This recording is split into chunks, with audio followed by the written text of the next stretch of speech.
So according to the National Debt Advisors, more than half of South African households are living in debt. The problem is likely to only get worse with the recent interest rate increase and, of course, rising inflation.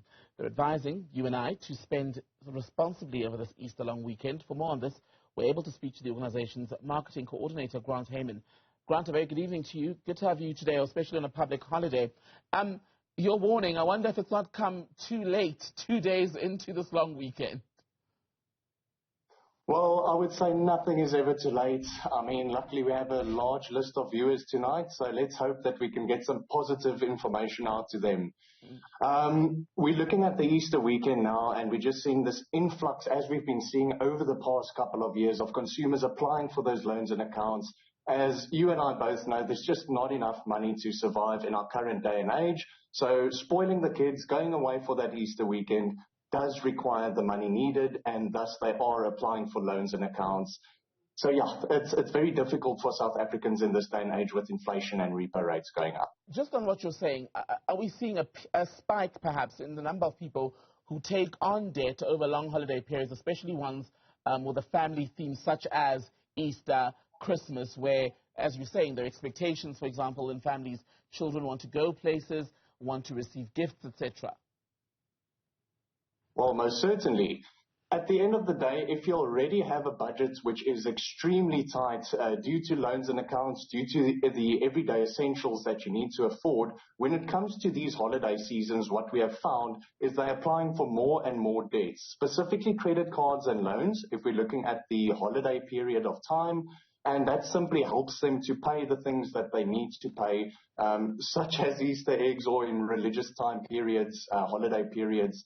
The food to supply the vacation period, all of that is taken care of mostly with debt, because South Africans aren't really educated on how to save accordingly for these time periods, and thus we're finding this influx.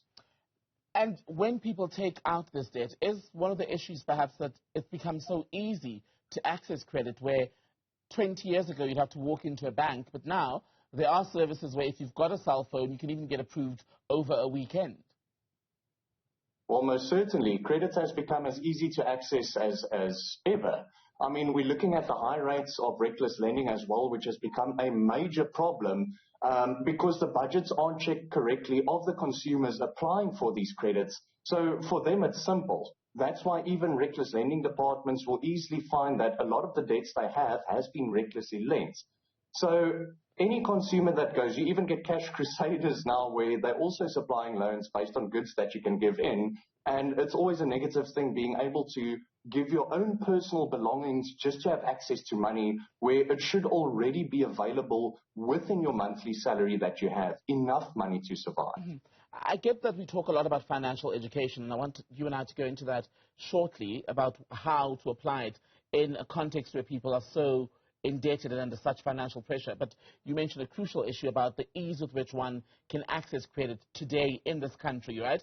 And I wonder, yes, I know that there are forums where we can take lenders for reckless lending, but are they being held adequately responsible, accountable for their contribution to the country's levels of over-indebtedness?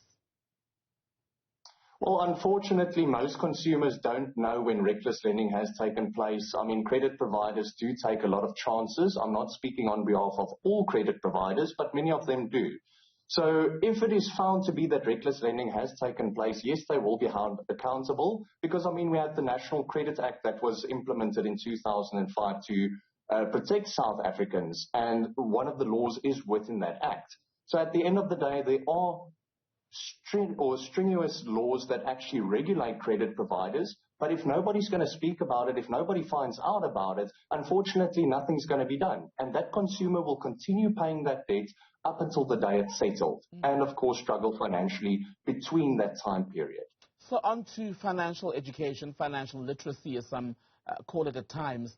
When that conversation happens, people say they feel a great degree of shame because the angle is often that you're not saving enough and you're blowing your money. But as we know, many people don't even have money to blow because the repayment on the car has gone up, the schools cost more, the house, that the bond has gone up as well. So how do we tackle the conversation about financial education, bearing in mind the context within which people are borrowing? Well, first of all, you need to take a look at a couple of aspects which change within a time period. So first of all, consumers have this thought that when they're going to apply for loans and accounts, they have everything figured out over a period of time.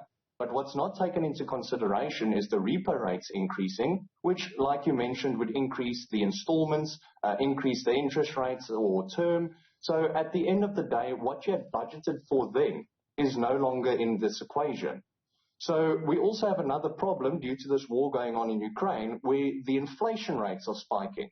So even the cost of your basic living expenses is also going up, your groceries, etc., your petrol prices. So it starts with the parents, and we really need to start focusing on our youth to educate them properly, teach them how to save correctly, what is good debt, what is bad debt. For example, your bond is going to be a good long-term asset. Your student loans are going to be a good long-term asset. But credit cards or just these clothing accounts where you could actually save for that money or for whatever you would like to buy, that is something that needs to be popularly educated to our youth. Otherwise, we're going to have this endless cycle as we've been having for years, where unfortunately people are going to stay over indebted and nothing's going to change. Grant Heyman, good to speak to you. Thank you so much, Marketing Coordinator, speaking to us today from National Debt Advisors. Thank you for your time.